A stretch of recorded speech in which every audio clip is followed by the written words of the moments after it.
I am Joanne Stebbins, and I'm the Children's Services Manager at Hurd St. Andrew's Library.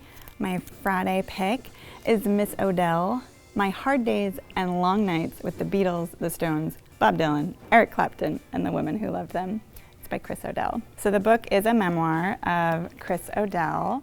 She's an American, and when she was 20 in the late 1960s, she had a brief meeting with someone who worked for Apple Records and encouraged her to go out to London that she might be able to get a job working for Apple, which was the Beatles record label, and she was a big fan. So she ended up working for the Beatles, getting really close to a couple of the members, and then working for the Rolling Stones and becoming a personal assistant and then a tour manager.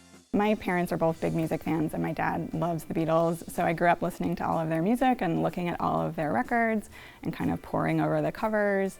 So I like the music as well, and then I think what also was interesting is because it's told from it's a female perspective, and she's not a musician, but she's not a groupie, she's working with these people, and it's her job. And I like that it's a nice balance of not being too gossipy. It's not, there's definitely sex, drugs, and rock and roll, but it's not, the drugs aren't glorified, and it's not overtly gossipy or name-droppy. And I think it's just well balanced in reality. And she's also pretty upfront with talking about struggling with drugs and then eventually leaving the business. It totally grabs you and it pulls you in. I loved it. I gave it to my dad, who is this big Beatles fan, and he sat down and read it in 24 hours, I think.